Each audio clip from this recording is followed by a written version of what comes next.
আসসালামু আলাইকুম, সবাইকে স্বাগতম আমার আজকের এই পর্বে।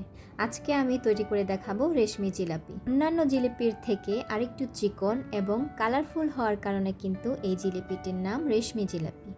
আজ আমি খুব সহজ পদ্ধতিতে ময়দা দিয়ে এই জিলিপিটি আমি বানিয়ে দেখাবো। এই জিলিপি বানানোর জন্য আপনার আগে থেকে কোনো প্রিপারেশনের দরকার নেই। ঝটপট ময়দা দিয়ে এই জিলিপিটি আপনি বাসায় বানিয়ে নিতে পারবেন খুবই অল্প সময়ে।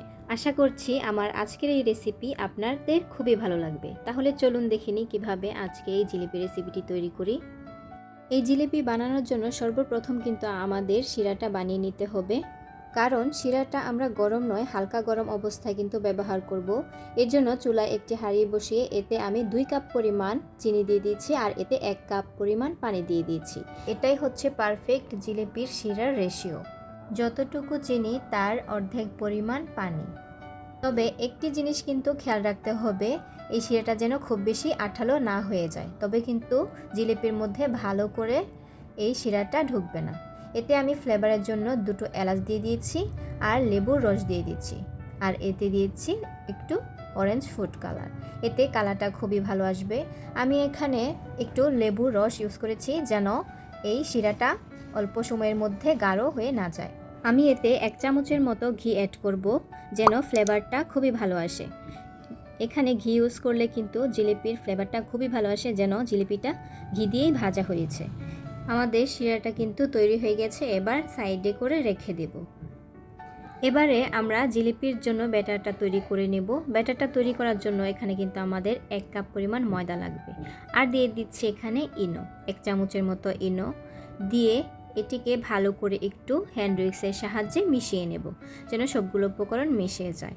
এতে আমি আরও 2 চামচের মতো ঘি অ্যাড করব যেন ফ্লেভারটা খুবই ভালো আসে। ঘিটা অ্যাড করলে কিন্তু জিলিপির স্বাদটা অনেক গুণ বেড়ে যায়। এতে আমি অল্প অল্প পরিমাণ পানি ইউজ করব। আমি এখানে 1 কাপ পরিমাণ পানি নিয়েছি। এটা আমি একটু হ্যান্ড উইক্সের সাহায্যে ভালো করে মিশিয়ে নিচ্ছি, আর একটি চামচের সাহায্যে ভালো করে মুথে নিচ্ছি। আপনারা এখানে হাতও ইউজ করতে পারেন। দেখতে পাচ্ছেন আমি অল্প অল্প করে কিন্তু পানিটা মিক্স করে নিচ্ছি। যেহেতু আমরা এখানে ইনো ইউজ করেছি, এতে কিন্তু কোনো বেকিং পাউডার বা বেকিং সোডার কোনোই দরকার হবে না।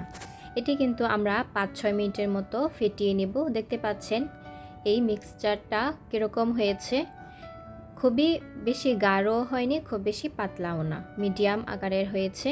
যেমন আমরা তেলের পিঠা বানাই ওই রকম কিন্তু এই ব্যাটারটি তৈরি করে নিতে হবে। এই ব্যাটারটি তৈরি করতে কিন্তু আমাদের খুব বেশি সময়ের প্রয়োজন হয়নি, 7-8 মিনিটের মতো সময় লেগেছে। আচ্ছা, এটা বলে দিচ্ছি যে এখানে কিন্তু আমি রুম টেম্পারেচার পানি ইউজ করেছি, কোনো গরম পানি ইউজ করতে হবে না, আমাদের নর্মাল পানি দিয়ে কিন্তু এই ডোটা তৈরি করে নিব। আর খুব বেশি উপকরণের কিন্তু দরকার হয় না এই জিলিপিটি তৈরি করতে। এখন আমাদের ডোটা একদম পারফেক্টভাবে তৈরি হয়ে গেছে। এই ডোটাকে আমি একটি পাইপিং ব্যাগের মধ্যে ঢেলে দিব। দেখতে পাচ্ছেন আমি পাইপিং ব্যাগের মধ্যে এই ডোটা ঢেলে দিচ্ছি। এই ডোটা দিয়ে কিন্তু আমরা ইনস্ট্যান্ট জিলিপি বানিয়ে ফেলতে পারবো। এটা কিন্তু আমরা অনেকটা সময় ধরে অপেক্ষা করতে হবে না। দেখতে পাচ্ছেন আমি কিন্তু পাইপিং ব্যাগের মধ্যে দিয়ে এটা ভালো করে পাইপিং ব্যাগের মধ্যে দিয়ে গিটটা দিয়ে দিচ্ছি, আর পাইপিং ব্যাগের মধ্যে একটু ছোট আকারে ছিদ্র করে দিব যেন চিকন চিকন করে জিলিপিটা হয়। দেখতে পাচ্ছেন এখানে আমি কেচি দিয়ে অল্প একটু কেটে দিব। কিন্তু জিলিপি তৈরির জন্য আমাদের ডোটা একদম রেডি। এবার আমরা চলে যাব জিলিপি বানাতে। প্রথমে চুলায় একটি ফ্রাই প্যান বসিয়ে এতে পরিমাণ মতো তেল দিয়ে দিব। তেলটা গরম হয়ে এলে আমরা পাইপিং ব্যাগের মাধ্যমে ঘুরিয়ে ঘুরিয়ে একটি একটি করে জিলিপি বানিয়ে নিচ্ছি। আমি কিন্তু জিলিপি বানাতে এতটা পারি না, তবুও কিন্তু মোটামুটি ভালোই হয়েছে। দেখতে পাচ্ছেন এটা কিন্তু খুব কষ্টসাধ্য কিছুই নয়, শুধু হাত দিয়ে এভাবে ঘুরালেই কিন্তু জিলিপিটি তৈরি হয়ে যায়। এই জিলিপিগুলো কিন্তু আমরা খুব বেশি বাদামি করে ভাজবো না, একটু অল্প একটু ভাজা হইলে কিন্তু এগুলো আমরা শিরার মধ্যে দিয়ে দিব। আমি একটু উল্টে পাল্টে ভেজে নিচ্ছি, একটু সাদাটে সাদাটে থাকবে, খুব বেশি বাদামি হবে না। এখন কিন্তু এগুলো আমি নামিয়ে শিরার মধ্যে দিয়ে দিব। আমি ভাবতেও পারিনি যে এত অল্প সময়ের মধ্যে আমি জিলিপিটি তৈরি করতে পারবো। আমি কিন্তু এগুলো একটি একটি করে শিরার মধ্যে দিয়ে দিচ্ছি। আপনারা কিন্তু অল্প অল্প 4-5টি করে জিলিপি বানিয়ে নেবেন যেন শিরার মধ্যে ডুবাতে খুব বেশি সুবিধা হয়। আমি কিন্তু প্রথমে অনেকগুলো বানিয়ে ফেলেছিলাম, তাই শিরার মধ্যে ডুবাতে কিন্তু আমার একটু সমস্যাই হচ্ছিল। দেখতে পাচ্ছেন আমি কিন্তু আবারও তেলের মধ্যে জিলিপিগুলো একটি একটি করে বানিয়ে নিচ্ছি।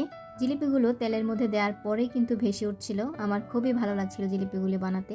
আমি জীবনের প্রথম জিলিপি বানিয়েছি এবং জিলিপিগুলো কিন্তু খেতে খুবই অসাধারণ হয়েছিল। আমি কিন্তু ভাবতেও পারিনি এত অল্প সময়ে যে আমি জিলিপিটি তৈরি করতে পারবো। এই জিলিপি কিন্তু আমার মেয়ে খেতে চেয়েছিল, তাই আমি ইফতারিতে এই জিলিপিগুলো বানিয়ে নিয়েছিলাম। এই তো সবগুলো জিলিপি কিন্তু আমার তৈরি হয়ে গেছে। আমি একটি বাটির মধ্যে নিয়ে নিয়েছি, দেখতে পাচ্ছেন এটা কিন্তু খুবই মচমচে হয়েছিল। একটু ভেঙে দেখাচ্ছি। আর খুবই রসালো হয়েছিল এই জিলিপিগুলো। শুধু 1 কাপ ময়দা দিয়ে কিন্তু আমাদের এখানে প্রায় 500 গ্রামের মতো জিলিপি হয়েছে।